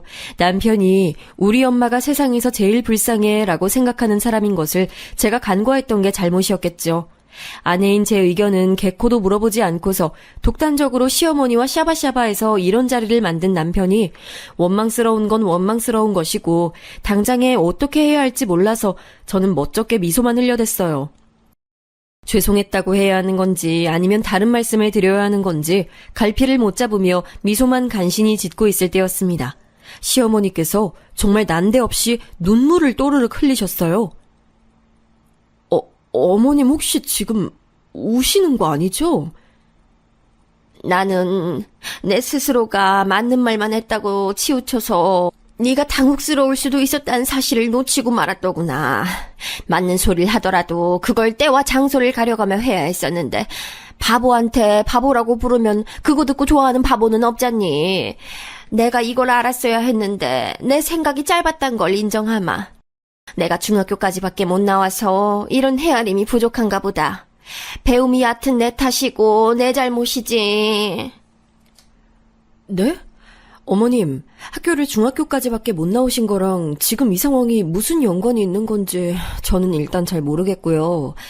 그때 제가 어머니께 조금 무례하고 너무 격의 없이 굴었던 것 같아서 제가 계속 마음이 편치 않았고 그 부분은 꼭 사과를 드려야겠다고 생각하고 있었어요. 그날 죄송했어요. 시어머니의 발언 속에서 약간 이게 뭐지 싶은 구석을 발견했지만 갑작스럽게 독대를 하게 된 상황이었기에 제가 살짝 정신이 없어서 그냥 넘겨버렸어요. 어차피 제가 시어머니께 사과를 드리고 나서 그 후로 적당한 거리를 두고 지나면 장땡이라고 생각하고 있었으니까요. 뭐가 됐든 상관없다 싶었네요. 그런데 제가 아니랬던 거죠. 제 사과를 들으신 시어머니께서는 갑자기 고개를 끄덕끄덕 하시더니 작은 방 문을 활짝 열어 젖히시면서 거실을 향해 큰 목소리로 말씀하셨습니다. 얘가 나한테 미안하다고 사과하네. 정식으로 사과하고 앞으로 잘 지내보고 싶다고 했어. 그러니까 다들 우리 두 사람 일은 더 이상 걱정하지 않아도 돼. 이럴 수가 전혀 상상하지 못한 전개였습니다. 신우이의 결혼 소식을 직접 들으러 오신 시어머니의 친오빠 한 분, 사촌언니 두 분, 맏조카 한 분, 이분들이 다 거실에서 과일 드시다가 이 소리를 들으셨어요. 그리고 사촌언니 되시는 한 분께서 이렇게 받아치셨죠. 어머나 다행이네. 네가 며느리 잘못 들여서 개고생하는 것 같아서 불쌍하다고 생각하던 참이었는데 기세 며느리 항복선언을 기어이 받아냈구나. 아이 근데 잠깐만. 너 설마 운 거니? 에이, 별로 울지도 않았어. 시어머니는 울지 말란 법 없잖아. 나도 숙이면서 지내고 눈물 보이면서 지내고 뭐 고부관계라는 게 그런 거 아닌가 싶네. 시어머니께서 거실로 나가며 그렇게 말씀을 하셨고 다들 시어머니를 향해 참된 인성이라며 추켜 세우시더군요. 이게 뭔 상황인가 싶었어요. 저는 마치 제가 갑자기 주말 드라마 촬영 현장 속으로 떨어진 줄 알았네요. 저는 아무 생각이 없었는데 상황이 이런 식으로 포장되었단 것이 믿어지지 않았고 남편이 흐뭇한 표정으로 저를 보며 미소를 지어주길래 그게 가장 황당했습니다. 어른들께서는 다들 저를 향해 앞으로 시어머니께 봉사하는 마음으로 잘하고 살고 성질 좀 죽이고 살라며 덕담으로 가장한 잔소리를 날려주셨는데 그때 제가 너무 어안이 벙벙했던지라 내용은 솔직히 기억이 잘 안 나네요. 저만 꽂아 넣은 보릿자루처럼 어색하게 있었고 나머지 모든 시댁 식구들은 즐겁게 시누이의 현명하고 슬기롭고 알찬 인생살이에 대해 찬양을 했습니다. 그러고 나서 드디어 자리가 파할 때였는데요. 시어머니의 사촌언니 되시는 그분이 저에게 새끼손가락을 내밀면서 이런 말씀을 큰 목소리로 하셨어요. 앞으로는 시어머니와 더불어서 사이좋게 지내는 며느리로 살겠다고 약속! 그러자 모두가 저만 쳐다봤고 특히나 시어머니께서 눈빛을 빛내고 계셨지요. 상황에 휩쓸린 저는 멍하게 새끼손가락을 내밀면서 그 약속을 해버렸습니다. 왠지 제 의사와는 상관없이 자꾸만 일이 흘러가고 있는 느낌이었는데 제 딴에는 좋은 쪽으로 합리화를 하려고 애를 썼던 것 같아요. 그래, 어차피 어머님하고 저번에 그런 일이 있고 나서 마음이 계속 안 좋고 불편했었잖아. 마음 불편한 고부관계보단 사이좋게 잘 지내는 고부관계가 당연히 나은 거 아닐까. 어머님도 이제 엉뚱하고 무례하신 말씀 안 하시겠지. 지난 일은 잊고 앞으로 최대한 잘 지내보면 될 거야. 상황이 부정적으로 흘러가는 것을 잘 못 받아들여서 회피하기 위해서 좋은 식으로 자꾸만 해석을 하는 사람들이 있대요. 그런 유형이 존재하는데 제가 바로 거기에 속했던 것 같아요. 하지만 시간이 흘렀을 때 저는 이 순간을 후회하게 됐죠. 또 어영부영 네네 하면서 넘어가 버리니까 결국은 큰 사달이 나고 말았던 거예요. 우선 그 큰 사달이라는 것이 나기 전까지 저는 시어머니와 그럭저럭 왕래를 하면서 지냈답니다.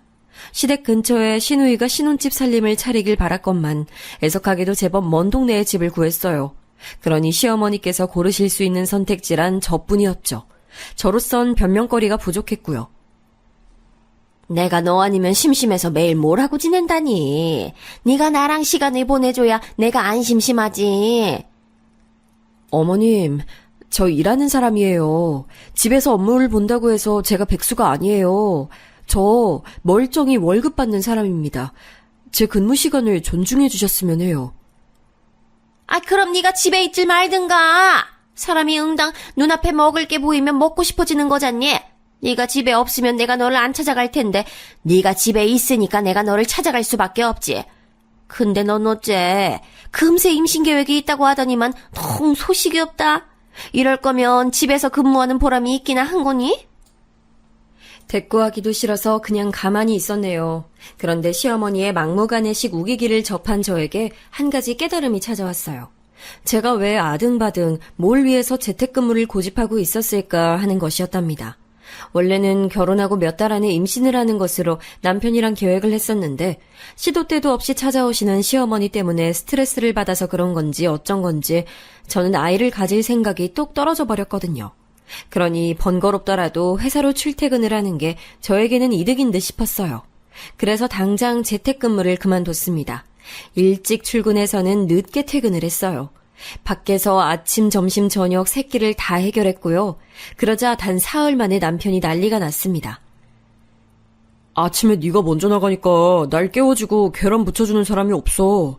저녁에 집에 돌아오면 나 반겨주는 네 얼굴 보는 게 내 피로 회복이었는데 불 꺼진 캄캄한 집에 나 혼자 귀가하는 게 얼마나 쓸쓸한 줄 알아? 저는 네 집 개가 짖나 하는 태도로 하품이나 날려줬네요. 그러자 남편은 저와 대화가 안 되니까 무척 답답해했고 서서히 자기 모친을 원망하기 시작했죠. 오래도록 세상에서 가장 불쌍한 우리 엄마라는 신념을 고수해온 주제에 꼴에 그것도 무너지는 게 가능한 거였나 보더라고요.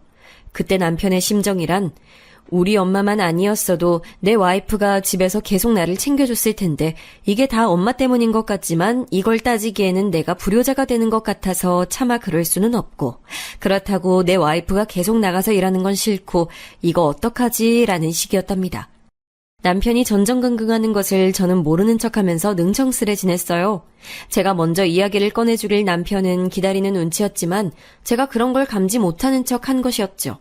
제가 평일에 하루 종일 밖에 있다가 귀가하고 주말에는 이런저런 약속 핑계로 외출을 하자 시어머니께서는 도저히 저에게 파고들 틈을 못 찾으셨답니다. 저에게 전화를 초반엔 자꾸 하셨는데 제가 일 때문에 통화 못한다는 핑계로 안 받았어요. 문자나 카톡도 바빠서 못 본다는 식으로 확인을 했고요. 그랬더니 도저히 수를 못 찾으시겠는지 점차 연락하시는 빈도가 줄어들었죠. 시간이 조금 지나서 이렇게 원천 차단이라는 것을 해놔야 하는 것이었구나라는 생각이 들 무렵이었습니다. 큰 사달이 드디어 벌어졌는데 발단은 신우이의 이혼이었어요. 신혼 1년차 깨를 볶으며 한창 잘 지내야 할 시기에 갑작스러운 이혼 소식이라니 저나 남편이나 이게 뭔 날벼락인가 싶어서 놀랐는데요. 이혼 사유가 신우이에게 있다는 것을 알고는 더 놀라서 아예 자빠질 뻔했습니다. 뭐라고? 아가씨가 바람을 폈고 그걸 제대로 걸리는 바람에 이혼당하게 됐다는 소리야? 아니 어쩌다가? 너무 만족스러운 결혼을 한다면서 아가씨 의기양양하던 모습이 바로 어제일처럼 눈에 선명한데 그런 사람이 아직 신혼임에도 바람을 피웠다고? 대체 상대가 누구래? 진짜 돌아버리겠다. 나도 혜진이가 설마 그럴 줄은 몰랐어. 공부머리 좋고 똑똑하고 뭐 하나 빠지는 거 없이 잘난 우리 집안 자랑이 바로 내 동생이었는데 고등학교만 나오고 계약직으로 공장 다니고 모아둔 돈은 한 푼도 없고 거기에 아직 군대도 안 다녀온 놈이랑 눈이 맞아서 바람을 피웠다네.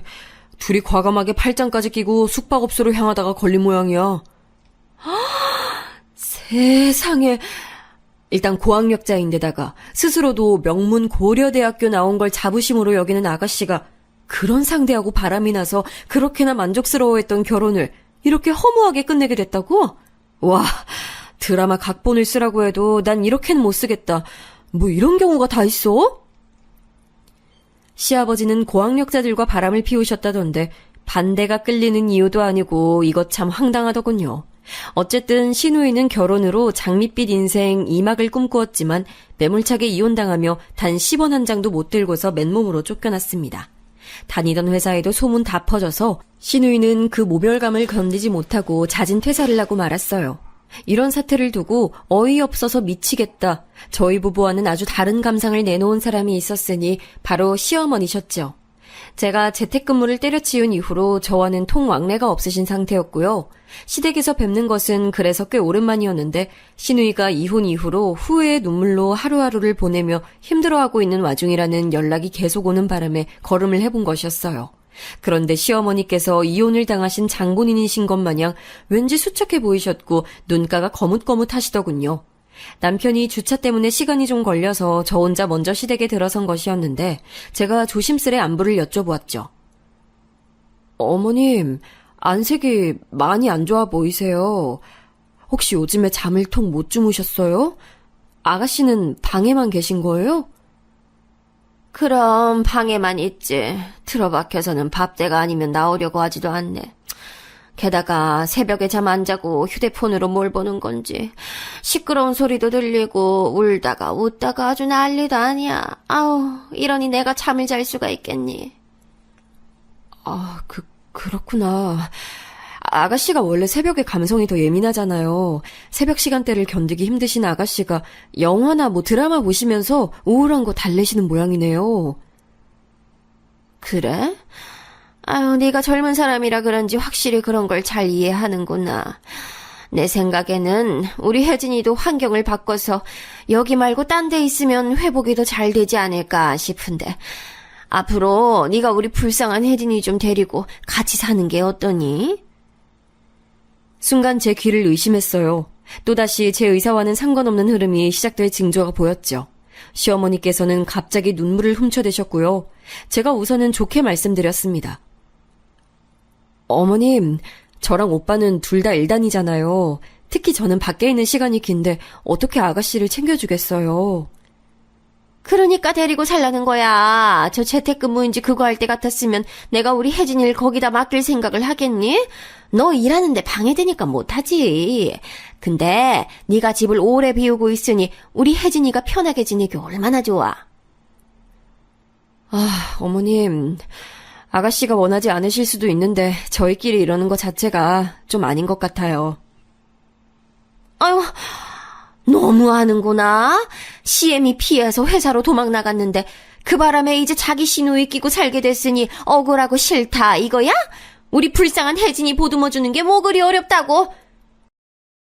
시어머니 한탄에 맞춰서 저의 이성이 차분하게 증발됐어요. 그간 나쁜 사람 되기 싫어서 적당한 선에서 지내는 것에 주력을 하려고 했던 저의 지난 노력이 모두 헛되었음을 재차 깨닫게 됐고 저는 차가운 미소로 말씀드렸습니다. 어머님, 죄송하지만요. 바람 피운 더러운 년이랑 제가 어떻게 살아요? 저 못 살아요. 더러운 년? 너 지금 말 다 했어? 끼케야 전문대 나온 주제에 어디 감히 명문대 나온 우리 혜진이를 욕해? 우리 혜진이는 한 번 실수를 한 것뿐이야. 한 번 실수요? 어머님, 바람 피우는 배우자 만나서 죽도록 고생해 보셨으면서 설마 모르신다고 하는 거 아니죠? 바람을 안 피우는 사람은 있어도 바람 한 번만 피우는 사람은 없다는 거요. 어머님께서 경악에 입을 벌리고 계실 때 남편이 당황한 낯으로 시댁에 들어섰는데요. 문제는 혼자가 아니었어요. 시댁 친척 어르신들이 여럿 함께였습니다. 알고 보니 주차장 쪽에서 만나는 바람에 함께 올라온 것이었죠. 남편뿐만 아니라 어르신들도 다 저와 시어머니의 마지막 대화 부분을 들었고요. 모두 넋이나가 있던 그때 저는 벼란간 제 뺨에 닿는 마찰을 느껴야 했어요. 시어머니께서 홧김에 제 뺨을 때리신 거였죠. 화가 난 제가 바로 무엇라고 외치려던 찰나 남편이 제 앞을 막아서더니 시어머니를 향해 외쳤습니다. 엄마, 이게 다 엄마 때문이잖아요. 엄마 때문에 우리 부부가 둘만의 시간을 못 가지게 됐고 내 일상이 외롭고 퍽퍽해졌어요. 지금까지는 내 인생에서 가장 위해야 할 사람이 엄마라고 생각하며 살아왔는데 이제 그렇게 안 살 거예요. 엄마는 그렇게 죽고 못 사는 명문대 출신 혜진이나 끼고 사세요. 별 볼 일 없는 대학 나온 나는 전문대 나온 내 와이프 끼고 살 테니까. 네가 어떻게 그런 말을 할 수가 있니? 네 동생 명문대생이라고 누구보다 자랑스러워했던 거 바로 너였잖아. 그렇다고 해서 엄마가 날 두고 내 동생만 위하고 칭찬해온 게 좋았다는 건 아니니까요.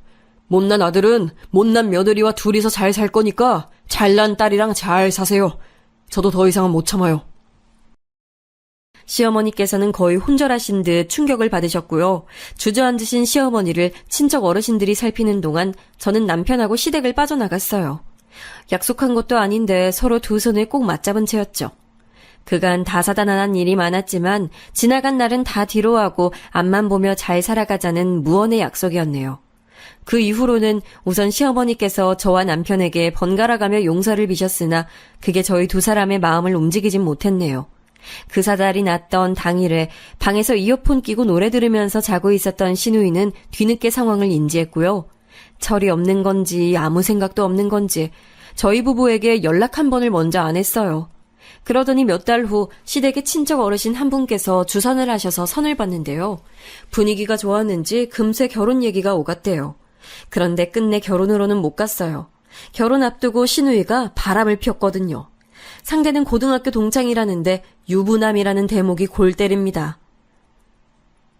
우리 혜진이가 설마 자기 아빠 닮아서 바람기를 물려받았다고? 아니야, 그럴 리 없어. 우리 혜진이가 얼마나 자랑스러운 딸인데 이번에도 실수인 거야. 시어머니께서는 필사적으로 부정을 하셨는데요. 이미 시댁 친척 어르신들은 한 번 실수라도 두 번은 고의라고 여기셨기에 다들 등을 돌려버리셨어요. 시간이 지날수록 시어머니께서는 머리를 싸매시며 알아눕게 되셨고 시누이는 한 직장에 오래 머무르지도 못하면서 골칫덩이 딸로 전락해버렸답니다. 이래서 열길 물속은 알아도 사람 속은 모르는 법이고 길고 짧은 건 대봐야 한다고 하는 건가 봐요. 옛말에 틀린 말 하나 없네요. 제 이야기는 여기서 매듭을 지을까 해요. 들어주신 분들 모두 고맙습니다.